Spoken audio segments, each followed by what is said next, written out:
Muito obrigado, Sr. Presidente. Sr. Presidente, senhoras e senhores deputados. Sr. Presidente do Governo, um ano de governo acabou de se concretizar. Faz também um ano que o PSD ganhou as eleições regionais.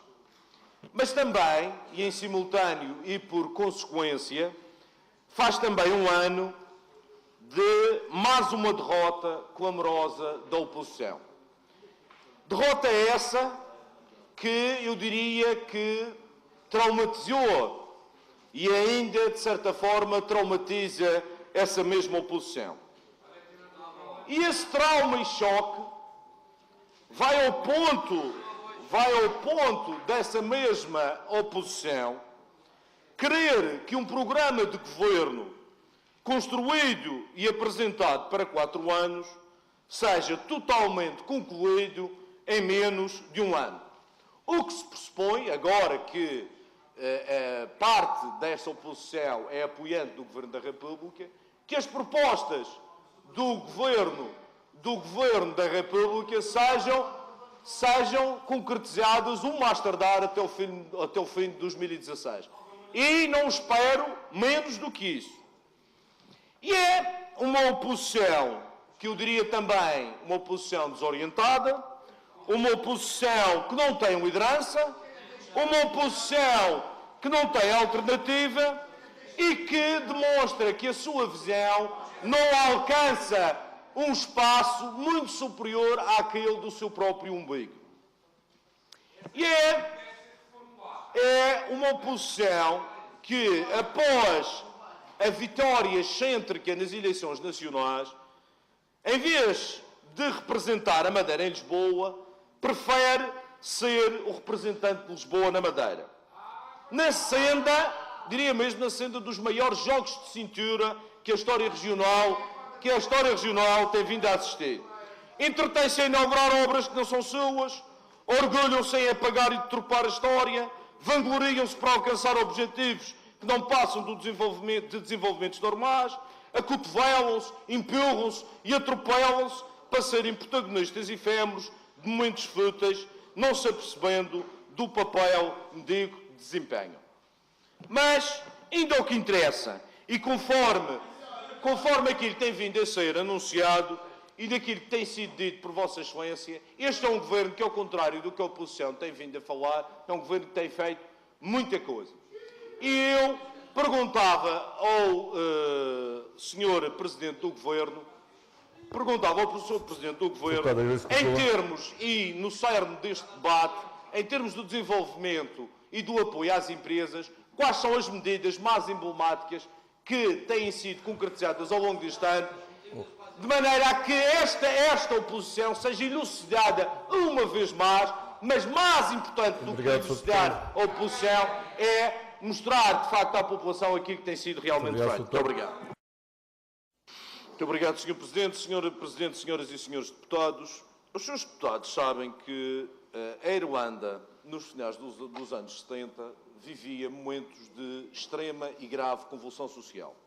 E de decadência em termos da sua economia. Esse processo só pôde ser revertido a partir do momento em que os dois maiores partidos, que eram basicamente cerca de 80% do eleitorado, os dois maiores partidos encontraram-se e promoveram um contrato político, um contrato, esse sim, contrato a 10 anos, que permitiu que a Irlanda pudesse inverter esse percurso. E eu já ouvi aqui falar de um contrato, de um plano a 10 anos.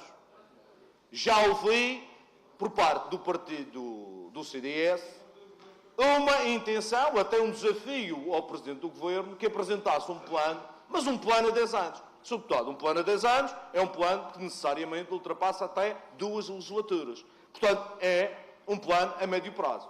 A minha pergunta, não posso fazer perguntas assim, mas a minha questão, a questão que eu deixo no ar, é se o CDS está disposto a estabelecer esse contrato.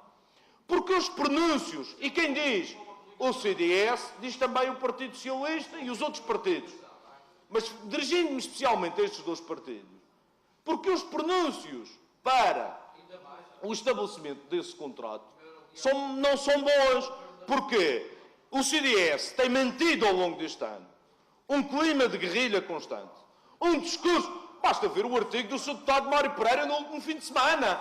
É um panfleto de ataque sistemático e inusitado ao atual governo. E, portanto, é preciso inverter essa atitude para podermos encontrar pontos de encontro.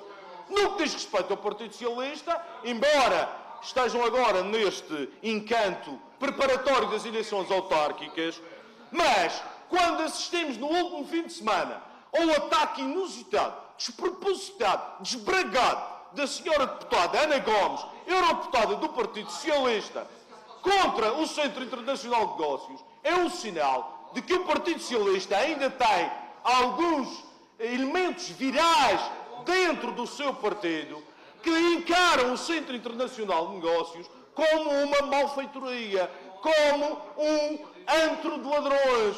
E, portanto, enquanto não ultrapassar esses traumas e esses complexos, dificilmente vamos encontrar esses pontos de encontro. E mais, enquanto também não resolvermos o problema das autárquicas e a guerra de egos e ambições pessoais que preside à gestão do Partido Socialista Regional, também vai ser muito difícil encontrar esses pontos de encontro. E, portanto, Sr. Presidente, o desafio foi lançado, mas para que esse desafio possa ser concretizado, precisa de duas partes. A parte do Governo e a parte do PSD e a parte da oposição. E eu diria mesmo que os pronúncios que a oposição demonstra são maus pronúncios para que esse encontro possa ser feito. Muito obrigado, Sr. Deputado.